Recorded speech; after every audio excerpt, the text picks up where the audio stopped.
pastor ultimamente tem usado escrever o sermão, né, para estudar, tudo à mão. Antigamente eu fazia no computador. Aí eu voltei a fazer. Aí fica tudo guardadinho aqui, ó. O livrinho já está no final, hein? Acho que eu vou começar outro. Irmãos, abram o livro de Filipenses, capítulo 4. E eu tenho vários livrinhos, cadernos desse agora guardados. Quem sabe um dia meus filhos editam sermões do meu pai. E ganham.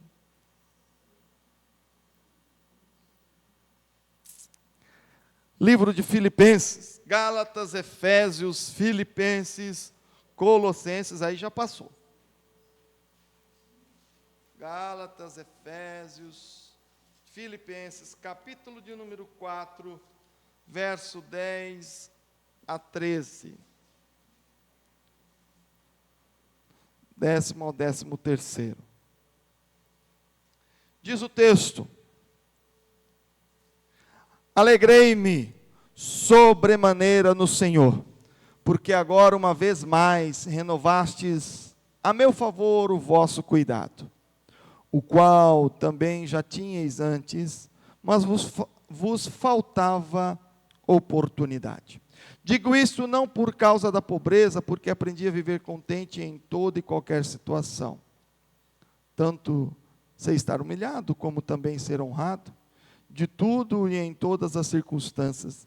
Já tenho experiência, tanto da fartura como de fome, assim de abundância como de escassez.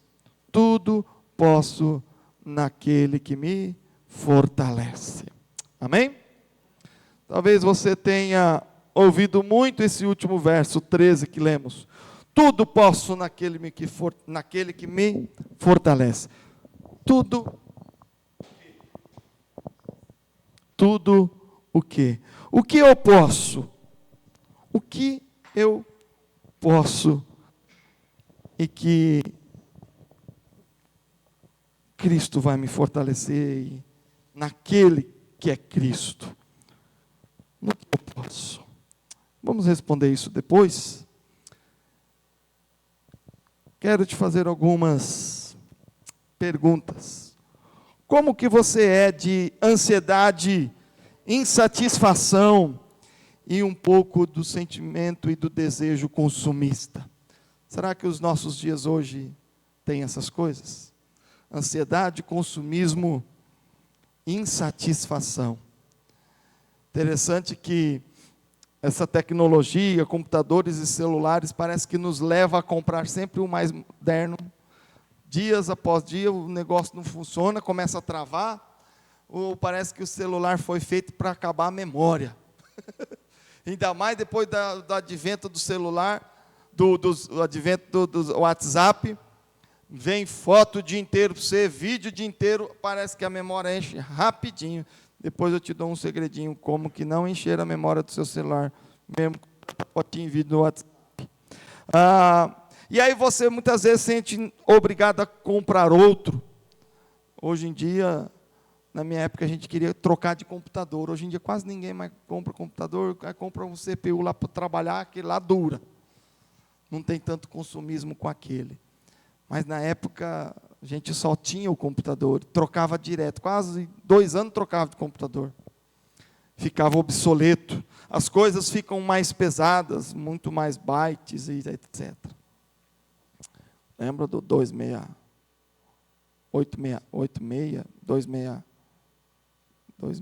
sei lá, tinha uns números,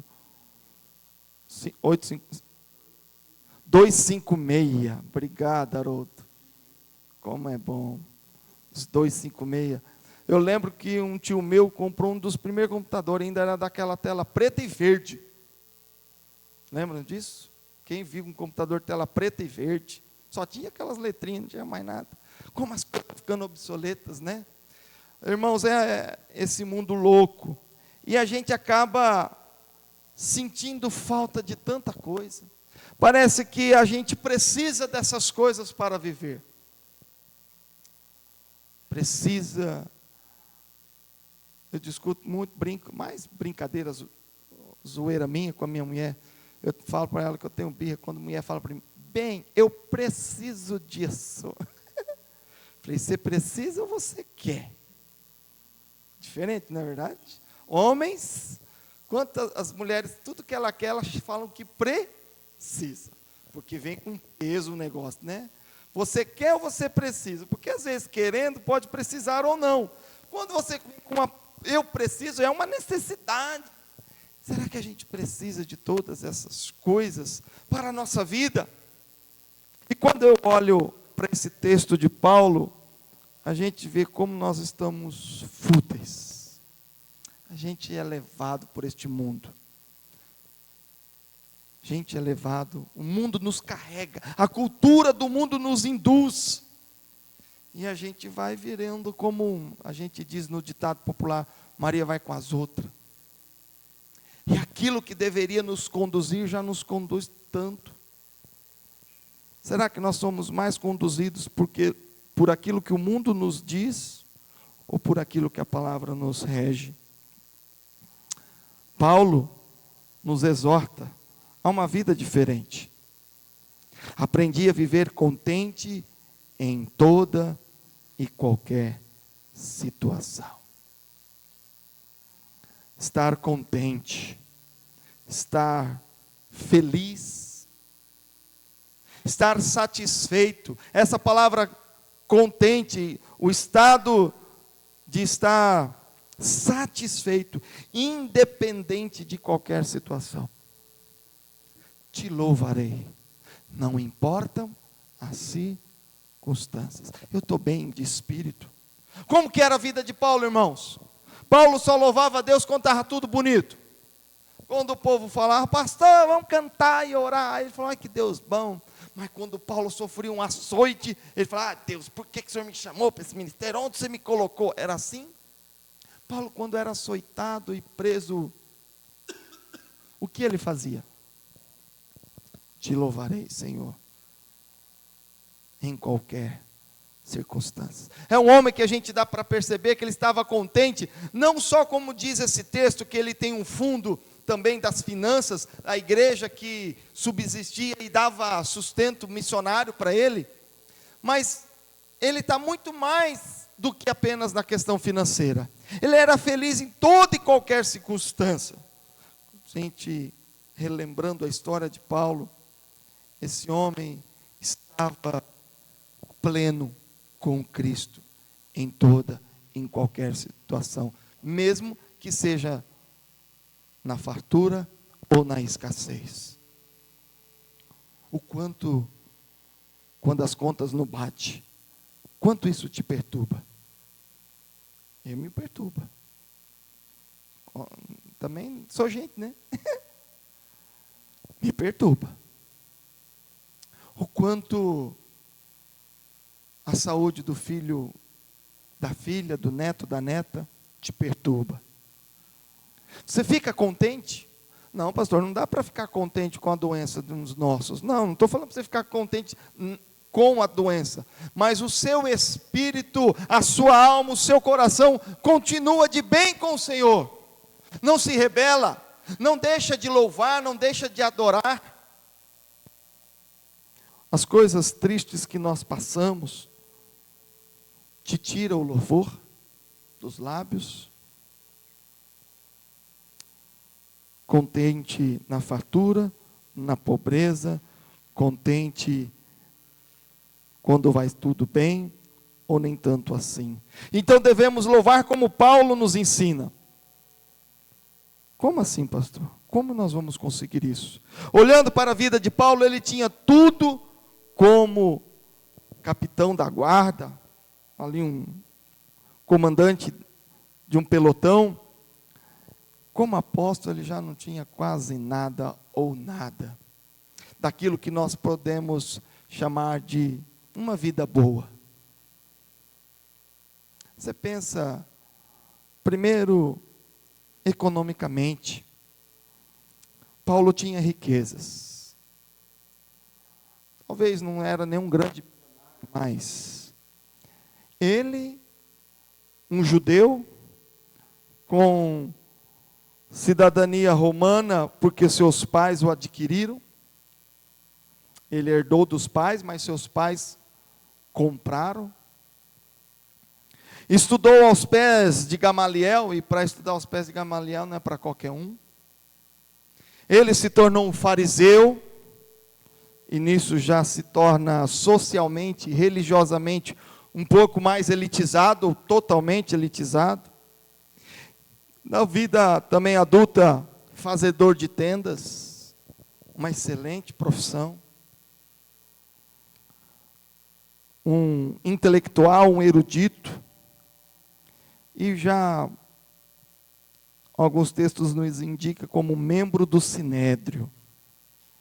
Paulo tinha uma vida muito boa, econômica, social, estudou, vivia muito bem, como talvez nenhum de nós aqui. Autoridade, poder, tinha tudo. Tudo que precisava, ele tinha, aparentemente. Aos olhos nossos, gente, como nós somos movidos a esses 3 itens que eu vou falar aqui da vida de Paulo. Primeiro aspecto, nós vamos enfatizar essa finança. Paulo não faltava dinheiro. Paulo não faltava religião. E para Paulo não faltava poder e autoridade. Coisas que nós buscamos. Nós confundimos estar bem com ter dinheiro. Confundimos viver bem com ter muito dinheiro. Ah, pastor, mas viver bem dá conforto, sim.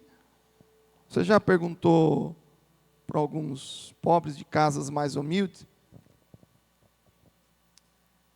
Irmãos, quando eu era criança, minha adolescência e minha juventude, eu passei a maior parte da minha vida numa casinha de madeira.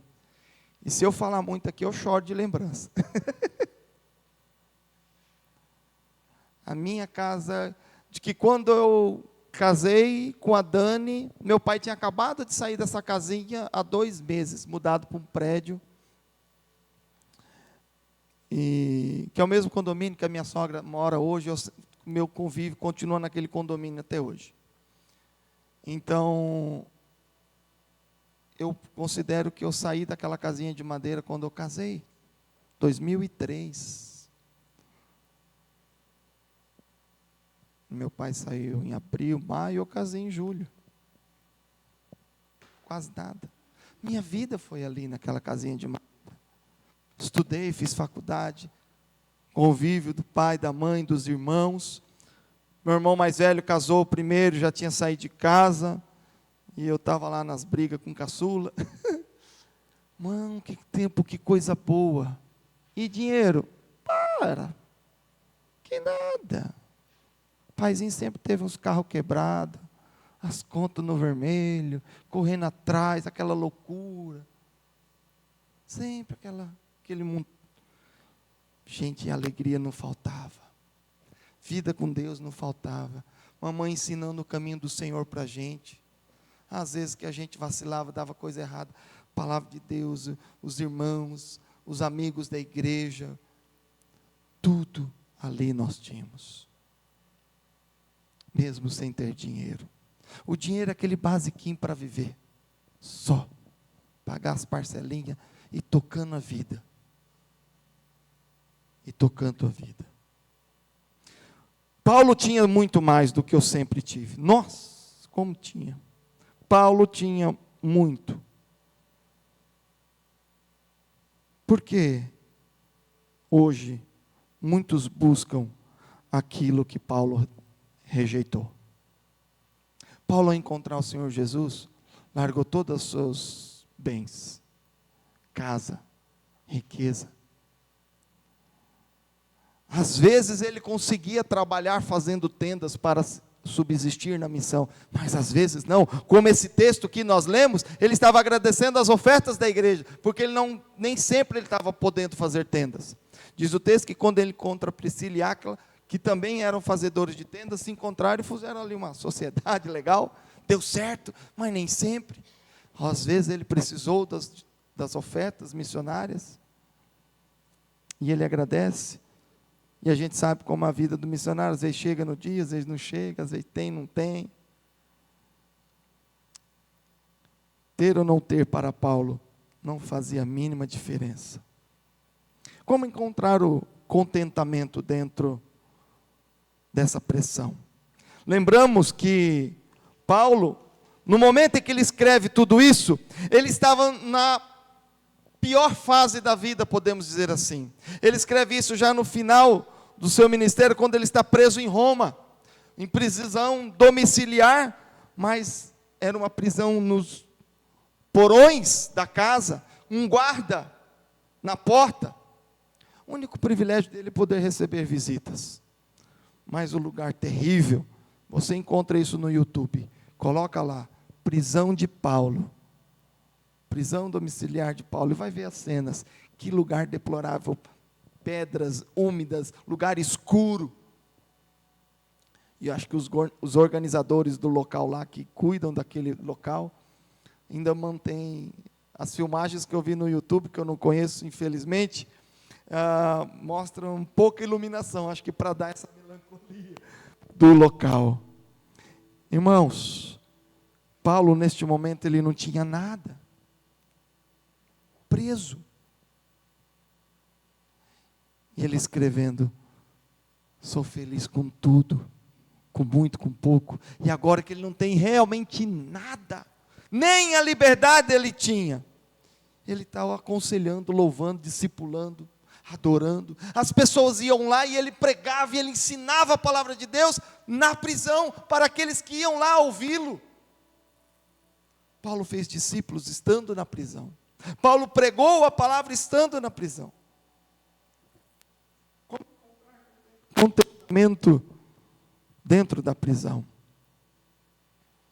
O segundo item que eu disse, primeiro, Paulo não faltava dinheiro. Segundo, Paulo não faltava religião.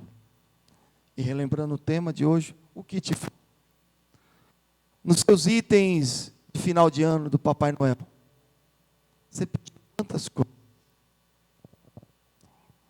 A gente tem mania de pedir um monte de coisa. Nós somos muito pidões, né? Quanto você coloca na proporção sua lista de agradecimento e sua lista de pedido? Aposto que a sua lista de pedido é maior do que o de agradecimento. A maioria dos irmãos são assim. Nós somos pidões por excelência. Paulo não faltava dinheiro quando nessa fase da vida. Paulo não faltava religião. Tem muita gente que fala, você precisa ir para a igreja. Eu detesto essa frase. Eu vou falar uma coisa muito dura, não se escandalize, me entenda por favor. Não convida ninguém a ir à igreja. Leve Deus essa pessoa primeiro. Porque se essa pessoa for para a igreja, sem conhecer a Deus primeiro, sem você testemunhar a Deus na vida dela, provavelmente ela não vá, e se ela for, talvez ela vai olhar coisas que, prestar atenção em coisas que não diz respeito ao reino de Deus, e sim à religiosidade. Paulo não faltava religião, ele era um judeu fariseu. O que é um fariseu? Que significa separado. Os fariseus formavam a mais importante das escolas judaicas de caráter religioso. Santo, porque se separavam de todos os outros judeus.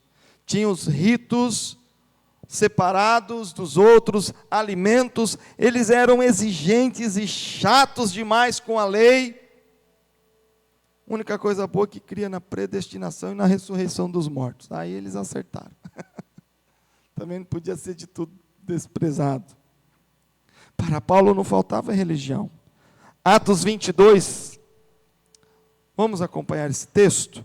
Paulo está pregando, né, no final da sua vida, porque ele defendendo das acusações de herege, de insultar o templo. Atos 22, Paulo é chamado a se defender perante os governadores, os que julgavam. Atos 22, 3 diz assim: eu sou judeu, nasci em Tarso da Cilícia, mas criei-me nesta cidade, e aqui fui instruído aos pés de Gamaliel, segundo a exatidão da lei de nossos antepassados, sendo zeloso para com Deus, assim como todos vós o sois no dia de hoje. Olha lá, exatidão da lei. Ele batia no peito e falava: olha como eu sou bom, eu sei tudo de teologia, eu sei tudo de doutrina, eu sei tudo de lei mosaica, eu sei tudo de Velho Testamento, olha como eu sou bom. Mas ele saía para matar pessoas. Que religião é essa? Que se orgulha de conhecer a lei, e por amor tanto à lei, mata aqueles que não obedecem à lei conforme eles imaginam que deva ser. Mata por obediência a uma lei cega. Paulo não faltava dinheiro, não faltava religião. Eu sempre gosto de falar que o cristianismo, a fé no Senhor Jesus, não é uma fé baseada em lei, não é uma fé baseada em religiosidade, não é uma fé baseada em rituais, apesar de ter tudo isso, mas é uma fé baseada em relacionamento com Jesus. Amar a Deus sobre todas as coisas. Amor é relacionamento. Viver com Deus. A minha vida é do Mestre. Acabamos de cantar. Minha vida, isso dá um entendimento que é constante. Quando a gente fala: a minha vida toda, eu vou naquela casa, eu conheço aquele irmão lá a vida toda. A gente quer dizer todo o tempo, a continuidade. A minha vida é do Mestre, a gente cantou. Paulo tinha uma vida da religião, mas não era uma vida com Deus. Muita gente pode ter vida religiosa, mas não ter uma vida com Deus. Vida dos rituais. Eu cumpro o rito, eu pago minha promessa, eu vou no culto, eu vou na missa, eu faço até oração, eu leio a Bíblia, mas com peso de rito, com peso de lei, não com peso de intimidade. Ai, como eu gosto de orar, ai, como eu gosto de estar na presença do Senhor, ai, como eu amo a palavra de Deus.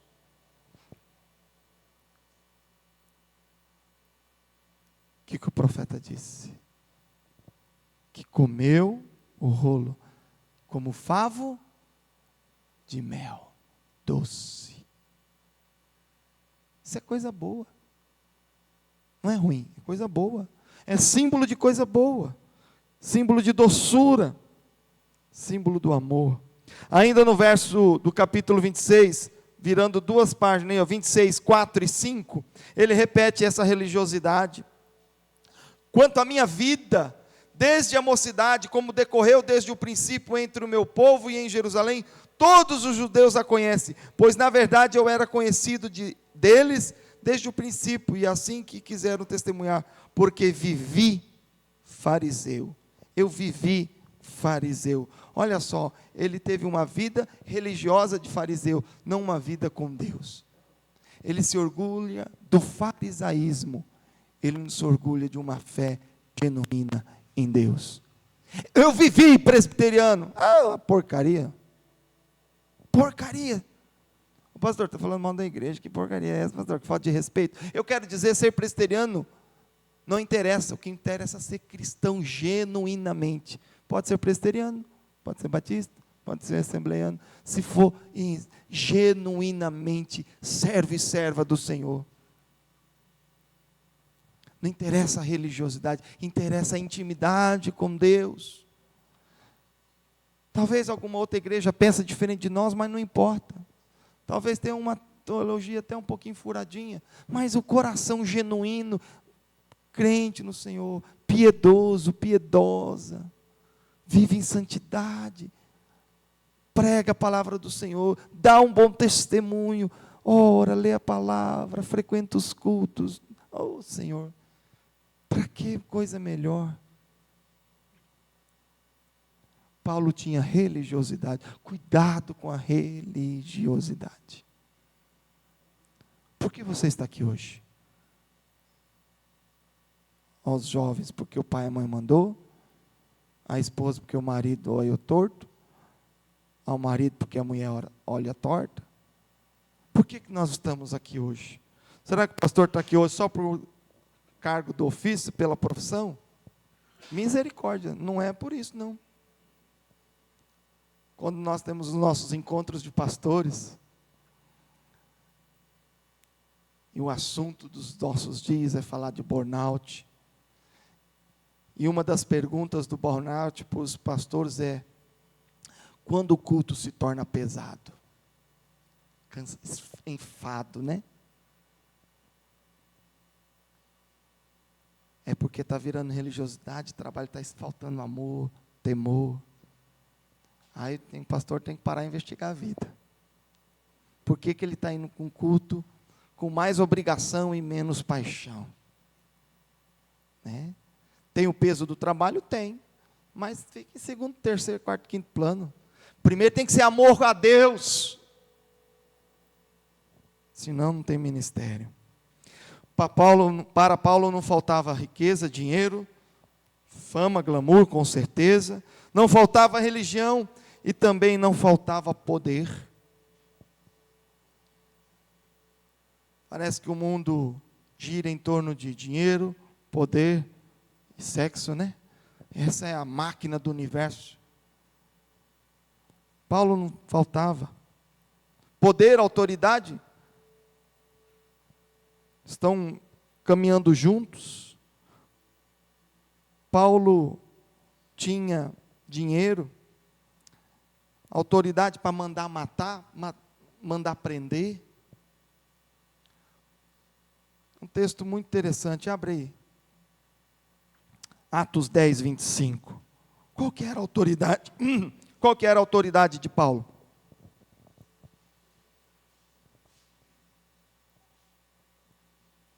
Qual o poder que Paulo tinha em suas mãos? Atos 10, 25.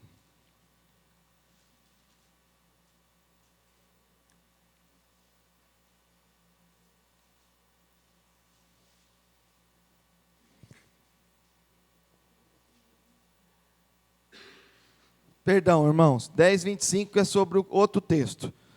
Então eu vou ler esse que você já abriu aí, 10, 25, depois nós vamos voltar para o Paulo 10, 26.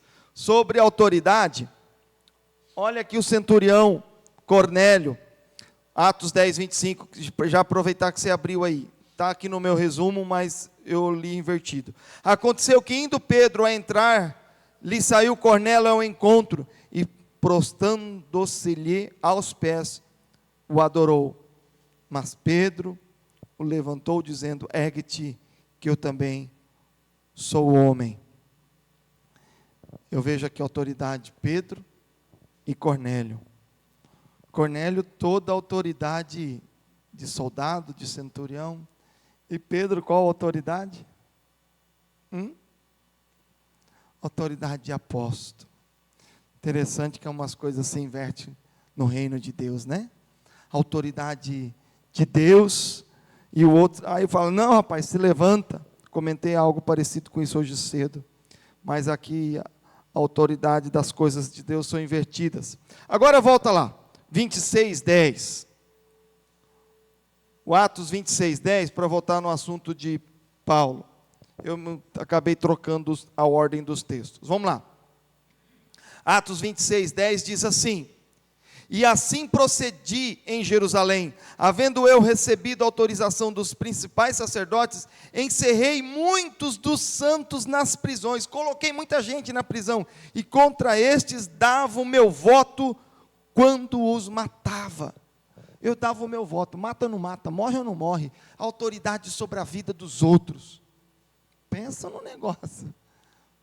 A vida dos crentes estava na mão de Paulo, obviamente que nas mãos de Deus, amém, irmãos? Se Deus não permitisse, coitado do Paulo. Porém, naquele momento, em termos da ordem militar, Paulo tinha autoridade, quem matava e quem vivia, para matar e para deixar viver. Esse homem tinha autoridade, poder, religiosidade, riqueza. Será que nós estamos buscando tudo aquilo que Paulo abandonou? O que te falta? O que te falta?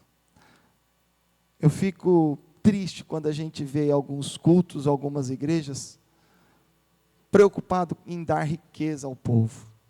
Venha para o culto para buscar a tua bênção, que Deus vai te dar prosperidade. Para mim, a maior prosperidade da minha vida foi o milagre de Deus tornar o ventre da Dani fértil e me dar 2 filhos. Não tem prosperidade melhor do que essa. Pensa numa transformação. Irmãos, isso é uma vida próspera com Deus. A autoridade dos homens, poder, glória. Muita gente quer sucesso, muita gente quer casamento, ou até mesmo coloca todo o seu contentamento nos filhos, na profissão. O que me falta para viver bem?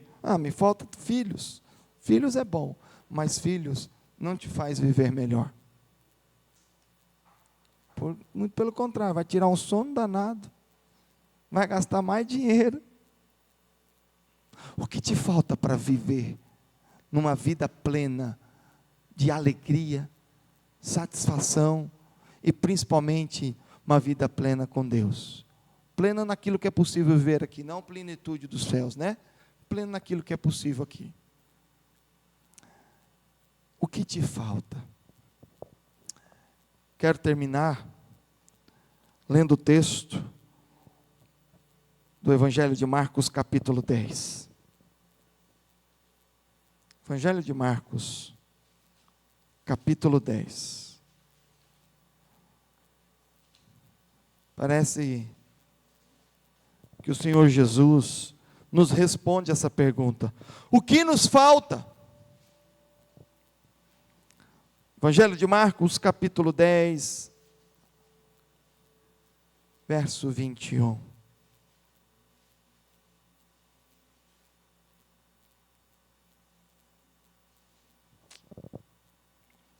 E Jesus, fitando ou colocando os olhos no jovem, o amou e disse: só uma coisa te falta. Vamos fazer uma pausa aqui. Baixa a sua cabeça. Você vai falar agora no íntimo do teu coração: o que eu tenho buscado na minha vida? Aonde eu tenho colocado a minha energia, minha mente? O que te falta?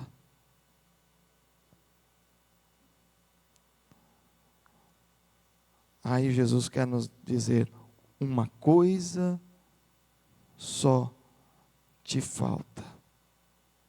Para esse jovem aqui do texto, o Senhor respondeu: vai, vende tudo o que tem, dá aos pobres, e terás um tesouro no céu. Então vem e segue-me. Trazendo esse texto para nós nessa noite, eu diria: uma coisa te falta, meu irmão e minha irmã. Vai, tira tudo aquilo que te separa de Deus. Vai e joga fora tudo aquilo que te separa de Deus, que te ameaça a espiritualidade, que tem sido até mesmo no peso de idolatria, tem sido seu altar.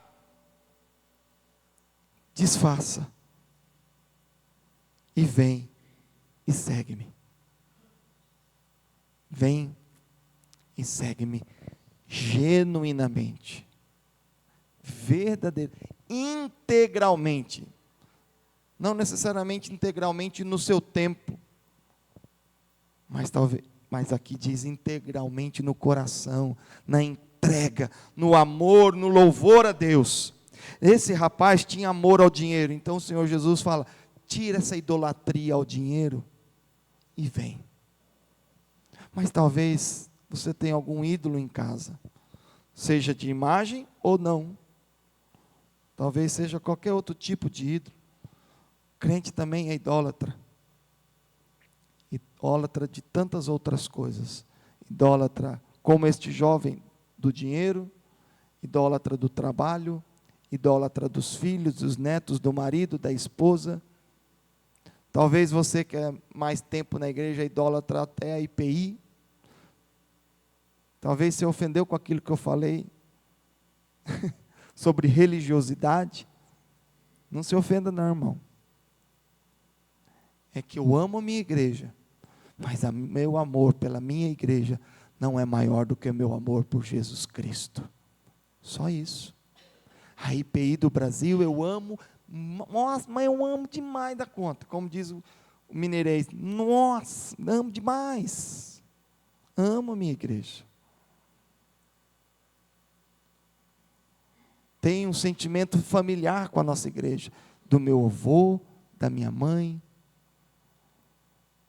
eu, e agora já os meus filhos, vó, mãe, eu, 4ª geração de IPI do Brasil.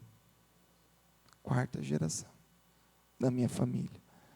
Tem história nessa igreja. Amo demais, mas ela não está acima do amor pelo Senhor Jesus. Não pode estar. Não deve estar. O que pode estar te atrapalhando?